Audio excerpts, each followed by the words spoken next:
There's a fine line between reality and nightmare. You're about to cross it. Welcome to your darkest fears. I always loved the woods. Growing up, they were my escape, a quiet place away from the chaos of life. But I never thought the forest could turn against me. I never thought it would know my name. Last night, my friends dared me to stay in the woods past midnight. They called me a coward when I hesitated, so I grabbed a flashlight, some snacks, and my pride, and ventured in. At first, everything was peaceful. The crickets chirped, the wind whispered through the trees, and the moon cast a pale glow on the forest floor. I set up a small spot to sit near a clearing and waited for time to pass. Around midnight, the air changed. The crickets stopped chirping, and the wind died.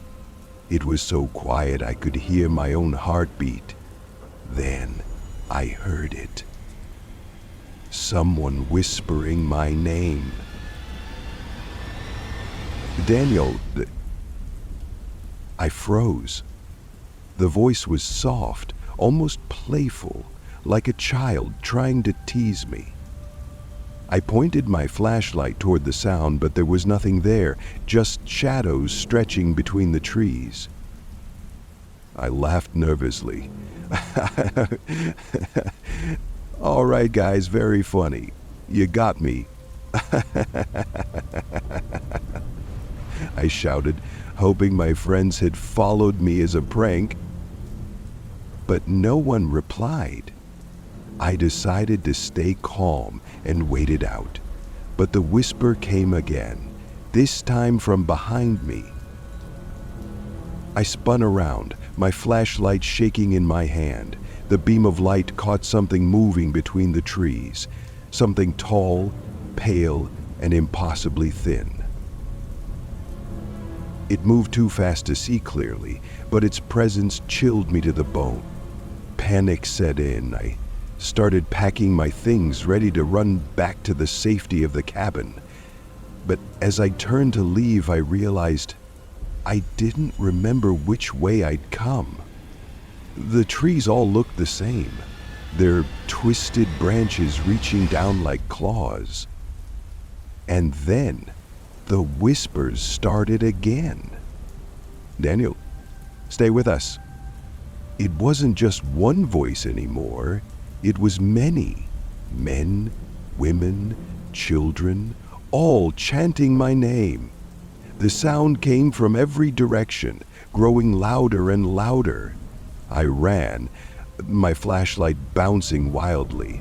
I didn't care where I was going. I just needed to get away. My foot caught on a root and I fell hard, the flashlight flying out of my hand. As I scrambled to grab it, I felt something cold brush against my ankle. I looked back and saw a hand, bony, pale, and wrong, reaching out from the ground. I screamed and kicked and breaking free and bolted deeper into the woods. The voices were everywhere now, calling my name, laughing, crying, begging. I felt them closing in, unseen hands brushing my shoulders, my arms, my hair. And finally, I saw a light ahead, a soft glow through the trees. Desperate, I ran toward it, hoping it was the cabin. But when I broke through the trees, I froze in horror. The light wasn't from the cabin. It was from a circle of figures standing silently in the clearing. They were tall and pale, their faces blank and smooth like mannequins. They turned toward me in unison, and though they had no eyes, I knew they were looking at me. "Daniel," they whispered in perfect harmony. "We've been waiting for you." My legs gave out, and I collapsed to the ground. The last thing I remember was their cold, skeletal hands pulling me into the earth. their whispers turning to laughter as the darkness swallowed me whole. I thought I could forget it. I thought I could leave the forest and pretend it was just a bad dream, but the whispers followed me. At first, they came at night, just faint murmurs when the house was silent. I'd wake up, heart pounding, straining my ears to make sure it wasn't my imagination. "Daniel, come back." No one else heard them. My friends, Sarah, everyone said I was paranoid, that I'd scared myself too much in the woods. But the whispers didn't stop. They got louder.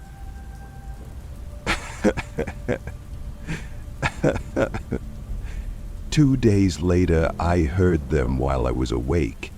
I was in the kitchen making tea when I heard my name. It came from the window, from the woods behind the house. I froze, gripping the counter as the voice, so soft, so playful, called again. "Daniel." I couldn't take it anymore. I stormed outside, yelling into the trees, "Leave me alone!" My voice echoed into the quiet forest. For a moment, everything was still. Then I heard them laugh. It wasn't a normal laugh. It was layered, hollow, wrong, like 1,000 voices trying to imitate joy but failing. The sound made my skin crawl. That night, I barricaded my bedroom door and kept every light in the house on. I told myself I was safe. The forest couldn't reach me here. But then the scratching started. It was faint at first, like a branch brushing against the side of the house. I ignored it, pulling the blanket over my head. But the sound grew louder, deliberate. It wasn't random. It was coming from my window. I didn't want to look, I didn't want to see, but something made me do it. I pulled back the curtain, and there it was. A figure standing just beyond the glass. Pale, tall, and impossibly thin, with those blank, smooth features. Its head tilted as if it were studying me. I stumbled back, tripping over my bed. By the time I looked again, it was gone.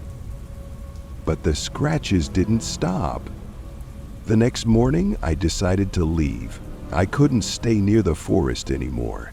My friends thought I was overreacting, but I didn't care. I packed a bag and drove to a motel 2 towns over. For the first time in days, I felt safe.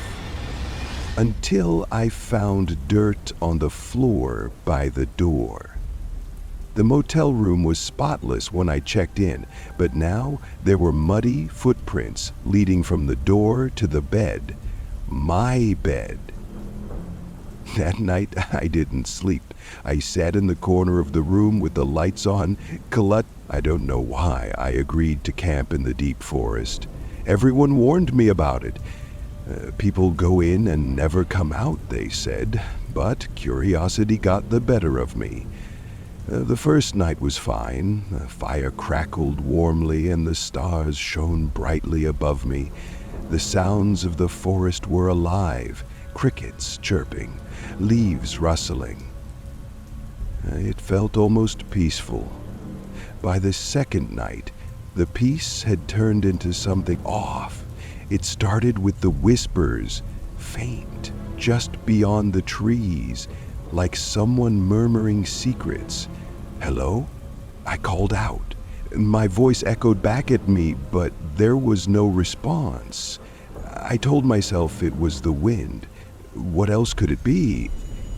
Still, I couldn't shake the feeling that I wasn't alone. As the night deepened, the whispers grew louder, like they were circling my tent. I grabbed my flashlight and stepped outside. The forest was darker than I expected, and the beam of light seemed too small to push back the shadows. "Who's there?" I demanded, my voice trembling. The forest fell silent. Not a single sound. Not even the crickets. My heart pounded as I scanned the trees. That's when I saw it.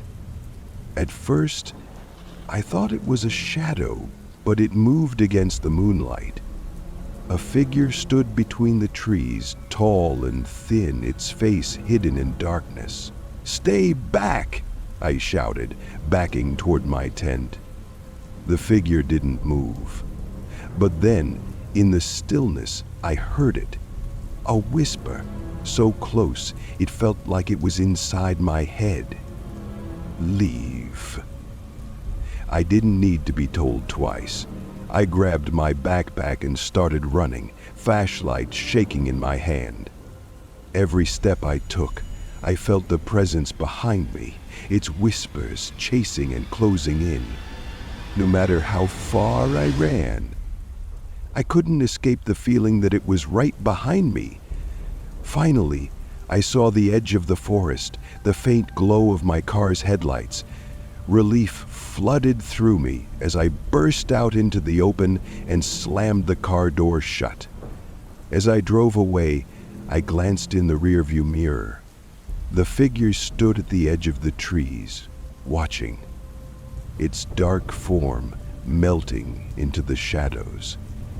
I never went back to the deep forest, but sometimes, late at night, I still hear the whispers. They call my name now, and I'm scared they'll follow me into the light.